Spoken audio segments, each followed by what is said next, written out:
Hi, my name is Mario, and I am responding to Eileen's claim that abolishing the death penalty would have a positive effect in California. And she gave three secondary claims, which were that first, the death penalty fails to deter crime. Second, the death penalty cases are often held by inadequate representation. And third, the death penalty costs millions to keep in place. So first, for the first claim that the death penalty fails to deter crimes, this claim is very muddled and does not give accurate representation of how much the death penalty actually costs, because in the Seattle Times, she used deathpenaltyinfo.org, which cited the Seattle Times, and it said that they did a 7-month study that's found that the death penalty in Washington state has found more than 1 million price break in cases where capital punishment is not sought.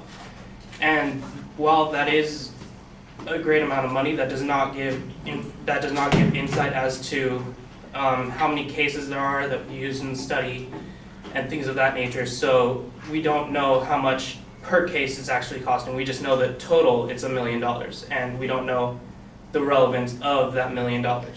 Second, she said that my other claim is that states that with the death penalty states that don't have the death penalty don't have it because crime is already lower in comparison.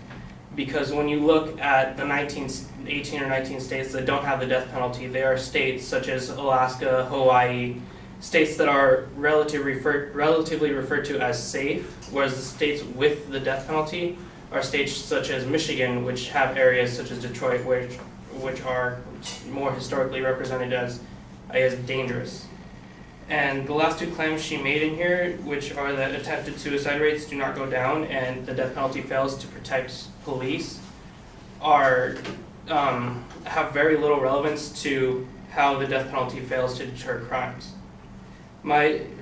My response to her secondary claim, which is that the death penalty cases are often held by inadequate representation, is that the court system has nothing to do with the death penalty. Inadequate representation is an issue of the courts, not simply that there's a death penalty. It's going to happen even if there's not the death penalty because of the amount of influx that the courts are having. And then my response to their third claim is that the death penalty costs millions to keep in place. The site she used, deathpenaltyinfo.org, is misguided because the information she got said that it's costing $90,000 more per year. This extra cost is variable because it says that with the death penalty, prisoners with the death penalty are held in cells with extra guards and they have their own private cells. That is where the extra cost is coming from. It doesn't really take into account that, there's other crime, there's other issues that the death penalty is having. And so this is a variable statistic showing that the death penalty needs to be modernized, not gotten rid of altogether.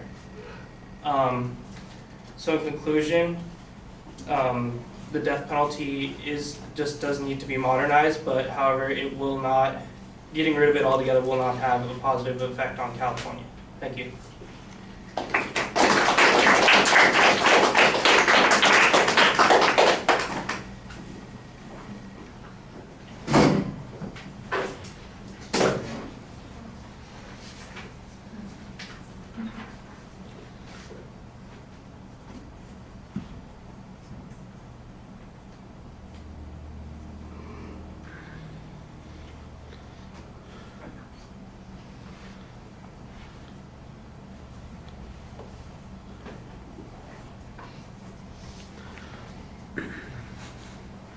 All right, well, the advocate's claims and secondary claims are clearly labeled, and so it sounds like you've got the good structure as you're following in.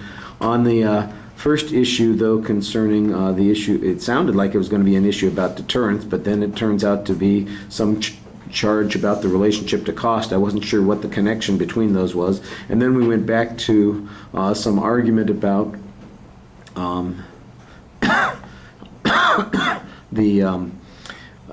the cost in Washington state and how much they had saved because they had not applied for death penalty in particular kinds of cases. And you do get a little caught up in trying to explain why that particular example isn't applicable. And you know what, I didn't think it was that clear to begin with, and I'm still not sure how I'm supposed to make an inference on the basis of the challenge that you have. It's a press that you've got on the argument, but it's kind of a vague press on the argument. It feels like there ought to be something else there to begin with. The general challenge on why states without the death penalty have crime rates like they do, it's an assertion on your part about the safe versus the dangerous. I think that there may be some truth to that argument.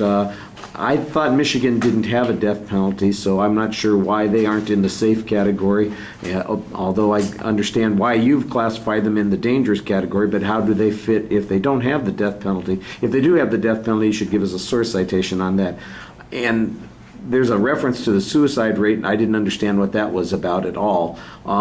When you make the argument on the second point, it's really about the court system versus the penal system. I understand the argument that you're making here, but the court system has to respond to whatever the penalty is, and there may be problems connected with it. This is a good general press that you have on this point, but it's the only argument that you've got on that point, and it feels a little bit thin. So it's an attempt to kind of dismiss a causality issue, but I'm not sure it's a very successful attempt. And then the cost issue on the third point simply talks about why the cost is higher. You don't necessarily show us that that cost is necessary. You know, if the prisoners that are being kept in these isolated cells with additional guards and those kinds of things, if they represented a threat to their fellow prisoners, then it seems like that cost would have to continue even if we got rid of the death penalty, because we'd still having to isolate these people and control them more. I think that's the argument that you ought to be shooting for at this point. So it feels a little bit like we've got some vague presses on a couple of evidence challenges, a good idea on this causality issue on the second point, and there's an unclear argument on the third point that I think needs to be focused a little bit more. All right. Thank you.